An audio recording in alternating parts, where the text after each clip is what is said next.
Karon ang naka-encounter na pod sa itong Ginoong Jesucristo, cast of the society unsa man usa ka sanlakon, no? Tinalikway mo na outcast, no? Sinalikway sa katilingban kay ngano man do na may sakit nga mananakod, no? Kinahanglan gyud nga do na social distancing gyud o gingaman usab siguro na kasanuol manguang gyud ka, no? Mamutang kag alcohol kay delikadong matakdan ka. So that was the situation of the leper. And then, bisan tuod kung ingon siya ni Anto, no, he was an outcast, no, he was an unknown, pero nakapakita siya og usa ka importante kayo kinaiya nga angay natong sundon isip usa ka Kristiyano. Importante kayo nga kinaiya nga angayan kinatong sundon. Kabalo kag unsa? Ang mapausalon, humility, no? Unsa may iyang isulti, kung buot ka mahimo mo ang pag-ayo kanako alang kaniya kana bitang pag-practice sa thy will be done,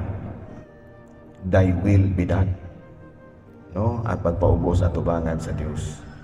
So munay ipakita sa maong tawag nato og maong ubos nga linalang. Ginoo, maanaa ka ninyo ang Santos nga Ebanghelyo sumala ni San Mateo. Si Jesus milungsong sa bungtod o misunod kaniya ang bagang panon sa katawhan. Unya may usa ka sanlahon nga miduol kaniya, niluhod sa iyang atubangan ug miingon, Sir, kung buot ka, mamahimo mo ang pag-ayo kanako. Gihikap ni Jesus ang sanlahon o giingnan, buot ko, mamaayo ka. O diha-diha naayo siya. O diha miingon si Jesus kaniya, pamati, ayaw isugilon kini kang bisan kinsa, kundili adto adayon ang pari o pagpahiling kaniya.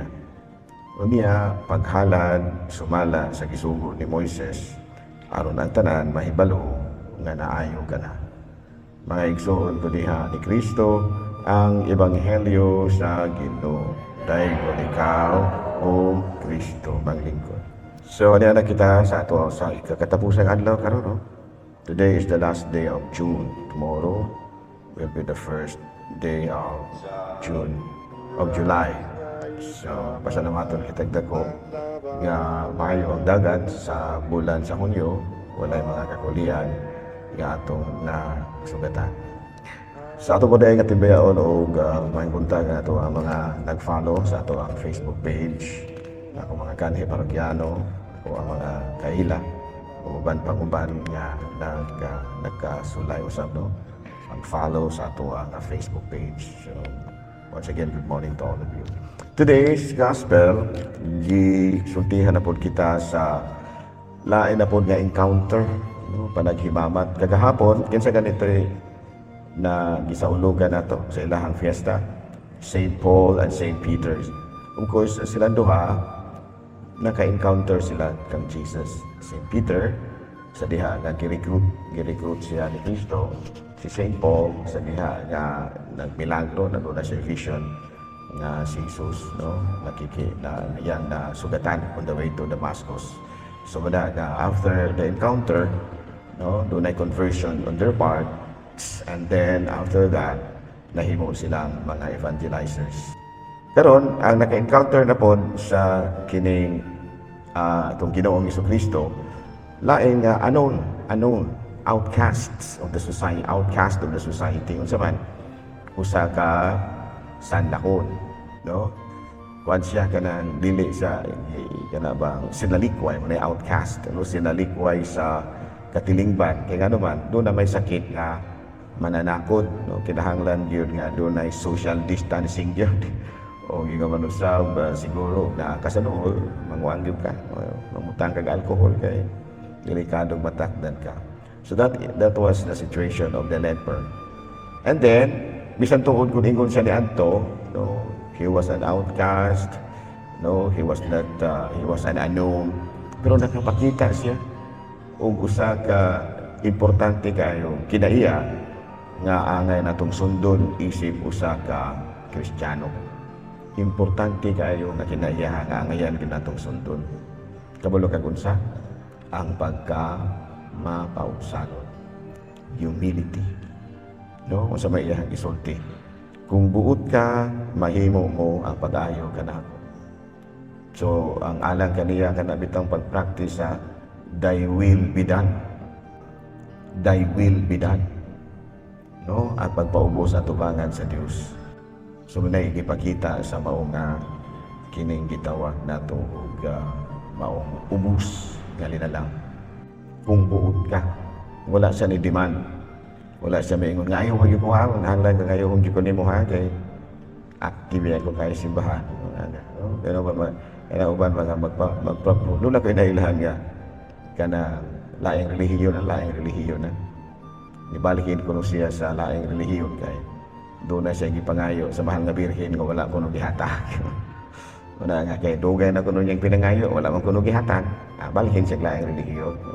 Very concrete example nga sayop ang iyang himo pag-ampo kay demanding man siya.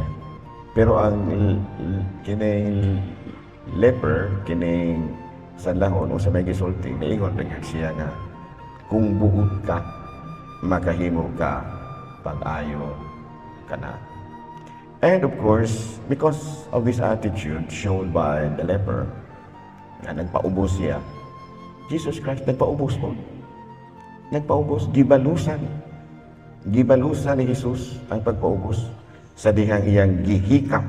No, matod pa din, no? Gihikap siya ni Jesus. During those times, dili pwedeng magpahikap-hikap ka o kuan, leper. Balaod yun na nila na social distancing yun. Pero ang gihimo ni Jesus, iyang gihikap. Kung sa ito pa, iyang gitumbasan ang pagka mapaubsanon sa maong sanlahon. Nagpaubos. Gihatag diha-diha ni Jesus ang iyang gipangayo because of the attitude being shown by the leper. So ingon usab niya nga maluluyon di kayo ang Ginoo sa mga taong mapaubsanon. Kung magpataas-taas ka, mapuntagan ka ginampo. Dili ka na nimo ya madawat ang imong inampo magbaton kas kinaiyang kanabitang masalana. Kanabitang sa ato pa ng pinulungan, dili mo rin kapetaso. Mura magkurik ba? Mura kurik. Ato bangas, Ginoo, mura kurik. Una mga termino na, pahitason kaya ito ka na. Dili na mo gigamit yung termino. Mura kurik ba? Ato bangas sa Diyos, mura kurik. Magpakurik-kurik ka din na. Dili ka magpa-abus ato bangas sa Diyos. Mura kurik ba? Dili na sa maayo. Nga naman, as shown in our gospel today, automatic gitabangan ni Jesus ang maong sanlahon. Nga naman, nagpaubos siya. Ingon niya na. So, these are two examples kung unsa gid aya atuang angay batunang kinaiyan.